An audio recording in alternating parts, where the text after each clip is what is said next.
Hello everyone, I am Dr. Ashok Vadje. I am Associate Professor of Law in the university and I am also faculty in charge of Legal Aid Department of the university. So as a part of commitment towards the community lawyering and the society outreach activity of the university, the Legal Aid Department has undertaken one visit to one village which is nearby to Chhatrapati Sambhajinagar. The village is Kavadgaon Ambad, and in this village we are going to plan Jan Sunwai as one of the core activities of Legal Aid Department. In that we are going to interact with the villagers, especially women members and PRI members such as Sarpanch, Gram Panchayat members and Asha and Anganwadi workers, and we are going to sensitize them about how they can be a point of contact for women who are facing atrocities and violence in varied forms in the villages. So I'm sure students of our university and legal department, they will sensitize and they will train them and they will do justice to their task which they have undertaken. Thank you. That's all.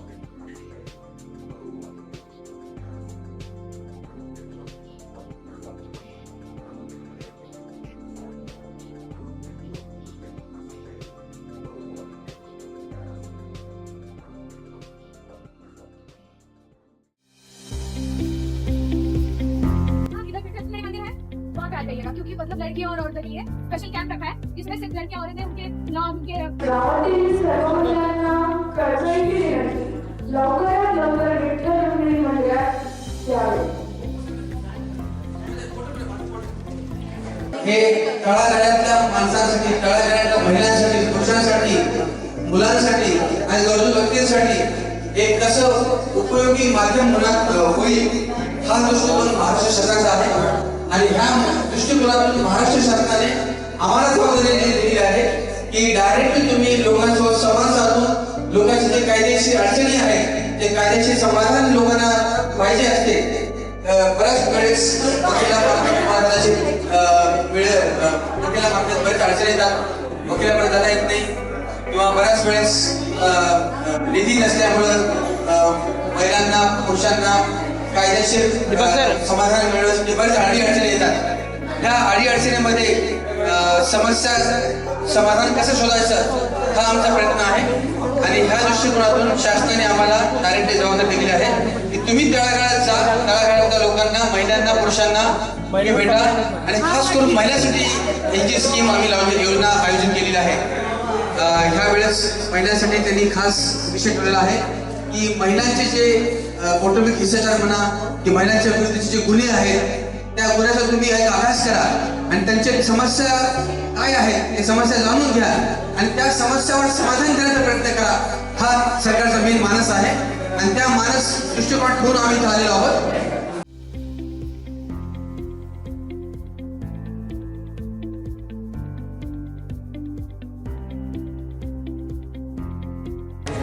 सर्वांना माझा नमस्कार. मी गौरी काळे. मी महाराष्ट्र राष्ट्रीय विधी विद्यापीठाची विद्यार्थिनी आहे. मी सध्या BA LLB डिग्रीच्या 4थ्या वर्षात शिकत आहे. मी व आम्ही सगळे आज तुम्हाला काही महत्त्वाची माहिती देणार आहोत. आपला अमूल्य वेळ आम्हाला देण्यासाठी तुमचे खूप खूप धन्यवाद. आम्ही या एका तासाभराच्या वेळात आपणास महिलांसोबत होणारी हिंसा, छळ व यापासून वाचवणाऱ्या कायद्याबद्दल तुम्हाला समजवणार आहोत. आपण समाजातल्या सन्माननीय व्यक्ती आहात. गावामध्ये कुणासोबतही काही वाईट झालं, काही तक्रार आली, काही अडचण आली तर गावाची लोक तुमच्याकडे येतात, तुमची मदत करतात व तुमचं काम आहे की तुम्ही त्यांची मदत करावी. व आम्ही आज ही माहिती देणार आहोत जेणेकरून तुम्ही त्यांची अजून चांगल्या पद्धतीने मदत करू शकाल. आजची माहिती ऐकून आपण सर्व आपल्या परिसरातील महिलांना कायदेशीरपणे मदत करू शकाल व त्यांचा बचाव करू. आपल्या समाजाबद्दल एक सांगायचं झालं तर या पुरुषप्रधान संस्कृतीमुळे महिलांवर सतत दबाव असतो. महिलांना त्यांच्या कर्तव्याबाबतीत लहानपणापासून सांगितलं असतं, पण जेव्हा त्यांच्या हक्कांचा प्रश्न येतो, जेव्हा त्यांच्या संरक्षणाचा प्रश्न येतो तेव्हा कुणाकडे काहीच नाही. मुद्द्याचं बोलायचं झालं तर आज कोणतीही स्त्री सुद्धा एक लहान व्यक्ती सुरक्षित नाही. त्यामुळं हे अत्यंत गरजेचं झालेलं आहे की महिलांनी स्वतःची काळजी स्वतःहून घ्यावी व सक्षमपणा स्वतःच्या संरक्षणात. बलात्कार असो, शारीरिक हिंसा असो, लैंगिक हिंसा असो, घरगुती हिंसाचार असो, गर्भपात असो, याची काही संपणारी नाही. आपल्या सरकारने तसेच कायद्यामध्ये या सर्व गोष्टींचा उपाय आहे. स्त्रियांच्या बचावासाठी, सुरक्षिततेसाठी हे कायदे आपल्यास माहिती असणे गरजेचे आहे. कारण आज एक स्त्री दुसऱ्या स्त्रीची सगळ्यात जास्त मदत करते. आपल्या संविधानाने सरकारनं हे बंधनकारक केलेलं आहे की समाजाच्या प्रत्येक घटकापर्यंत कायदा व कायदेशीर मदत पोहोचावी. त्यामुळेच आज आम्ही विधीचे विद्यार्थी भावी बनवून एक जबाबदार नागरिक म्हणून आपल्या समोर आलेलो आहोत. आमच्या विद्यापीठामध्ये समाजातील गरजूंसाठी निःशुल्क कायदेशीर सल्ला केंद्र चालवले जाते, जे महाराष्ट्र राज्य विधी सेवा प्राधिकरणाखाली चालवलं जाते. त्याचाच हा एक घटक. आता मी तुम्हा सर्वांना काही प्रश्न विचारणार आहे. सर्वांना विनंती आहे की त्याची उत्तरं आपण द्यावी. प्रश्न पहिला, कौटुंबिक संबंधामध्ये आणि कुटुंबात महिलांना हिंसेपासून संरक्षण देणारे कायदे, अधिकार आणि उपाययोजनांची तुम्हाला माहिती आहे का?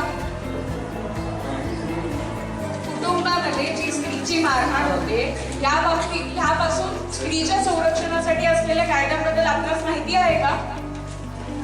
हो किंवा नाही एवढं उत्तर द्या. चालेल.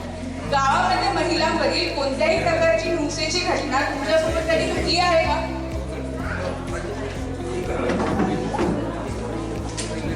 प्रश्न तिसरा, लग्नात हुंड्यामुळे सासरच्या मंडळीकडून वधूचा छळ झाल्यास एखादी अशी घटना तुमच्यासमोर कधी झालेली आहे का? तुमच्यासमोर अशी कोणती घटना घडली आहे का जिथे महिलांना सासरच्याकडून कौटुंबिक हिंसाचार किंवा छळ होतो? तुम्ही उत्तर देऊ शकता. खरंच खूप बरं वाटतंय नाही हे उत्तर ऐकून. जेव्हा एखाद्या महिलेला तिच्या कुटुंबातील सदस्यांकडून कौटुंबिक हिंसाचाराचा सामना करावा लागतो तेव्हा तुमच्या समाजातील किंवा गावातील महिला अशा घटना कशा प्रकारे सोडवतात?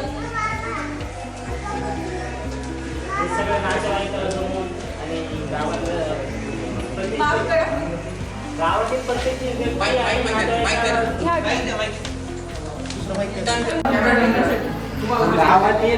सर्व प्रतिष्ठित व्यक्ती सगळ्याच्या कामावर त्यांना जमवून आणि त्यांचे नातेवाईक जमा करून त्यांच्या समस्या सोडवतो आम्ही. तुमच्यामध्ये एखाद्या महिलेला सर्वाधिक हिंसक आणि क्रूर वागणूक कोणाकडून मिळते? पतीकडून की सासरच्यांकडून की पालकांकडून की भावांकडून? तुम्हाला विचारते, तुमच्यामध्ये एखाद्या महिलेला सर्वाधिक हिंसक आणि क्रूर वागणूक कुणाकडून मिळते? पतीकडून, भावाकडून, सासरच्यांकडून की घरच्यांकडून? म्हणजे पॉश आहे. तर पॉशात काय होतं, आपल्या गावामध्ये बऱ्याचशा महिला बाहेर गावामध्ये काम करतात, गावाच्या बाहेर काम करतात, मोलकरी घरामध्ये काम करतात. अशा महिलांसाठी कोणता कायदा? तर त्यांचा एक पॉश म्हणून कायदा आहे. फोन नंबर सांगू शकाल? बरं ठीक आहे, नंतर घेते. अडचण झाली अडचण म्हणजे मला काहीच नाही. 5-10 पिऊन मारहाण ते मी 7-8 वर्ष झाली तसे आई-वडिलांकडे. तेच तुमचा खर्च वगैरे बघ. काहीच नाही. हा माझे वडिलांचेच, माझे वडिलांचे हातावरच. मग जेव्हा तुमच्यावर मारहाण व्हायची तुम्ही गावात कुणाला सांगितलं किंवा काही तक्रार पोलीसमध्ये केली का? केलेली ना, भले का केलेली, एक तिकडे केलेली, 5 पोलीस स्टेशनला किती वेळेस केलेली. दखल नाही घेत ना कोणी. पोलिसांनी दखल नाही घेतली. तुम्हाला माहिती आहे का पुढे काय करायचं दखल नाही घेतली तर? काहीच नाही माहिती. मग कोणीच नाही भाग घेतला, मग आम्ही काहीच नाही केलं. म्हणजे पुढे काय झालंच नाही. त्यांनी तुम्हाला घरातून बाहेर काढलं? हो.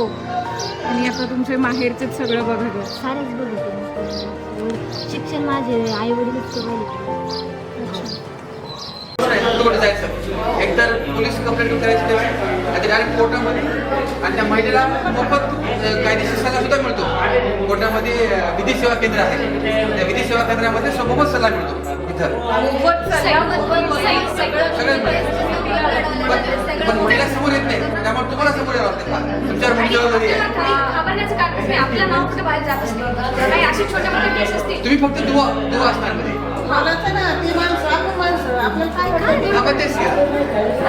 महिलांसाठी उभं नाही राहणार. महिलांचं सामाजिक आयुष्यामध्ये, सांस्कृतिक आयुष्यामध्ये, शिक्षणामध्ये, राजकारणामध्ये समोर यायला पाहिजे महिला. किती वर्ष मागे राहणार? तुम्ही तुमच्या पुरुषाला घाबरून बसला नाही म्हणतो येतोय असं वगैरे आता ते घाबरून नाही बसायचं तुम्ही पुढे यायचं. कौटुंबिक छळामध्ये कसं असते लेकरावर प्रभाव लेकरं बाळ त्याच्यावर प्रभाव जास्त पडतो त्यामुळे कौटुंबिक छळ वगैरे ते सहन करायचंच नाही बिलकुल कसं आहे शांती मार्गानं आपण सॉल्व्ह करायचं आपल्याला पण माहिती आहे तर काय लेकरा बाळावर प्रयत्न जास्त पडतो खूप वेळ झाला तर मला थोडं काय जायचं शॉपवरती त्यामुळं खरोखरच खूप मोलाचं मार्गदर्शन आपल्याला या स्कूलला आपल्याला आहे आणि हा कार्यक्रम खरं तर संध्याकाळच्या वेळेत पाहिजे सर कारण की महिला शेतीच्या कामासाठी केलेले आहे बाहेर त्याच्यामुळं आणि नक्कीच आमच्या गावामध्ये मी मागच्या 20 ते 25 वर्षापासून गावामध्ये सामाजिक कार्य करीत आहोत आणि आमच्या गावामध्ये माझ्या डोळ्यासमोर तरी कुठल्याही महिलेचा छळ झालेला मला आठवत नाही आणि आमच्या गावामध्ये हे सुद्धा केस ही म्हणजे एक समजा 2 कुटुंबाचा तडकातुडकी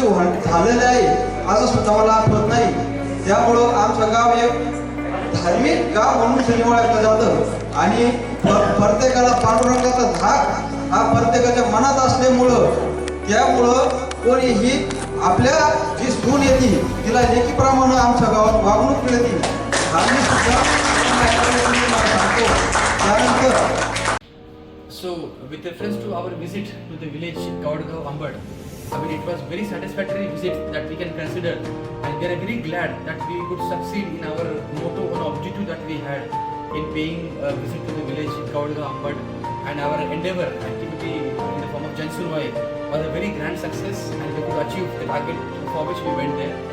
We are glad to hear that the village has a zero tolerance policy for any sort of violence in the village.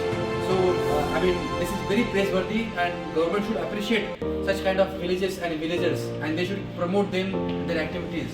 And more such activities should be carried out in the future in these villages or such kind of villages so that the gap between reporting of cases is mitigated and more women will come forward. So, I myself and my students are confident that this visit will be a benchmark for the legal clinics to start such type of initiatives in these villages. So it was very satisfactory visit that I can consider myself personally.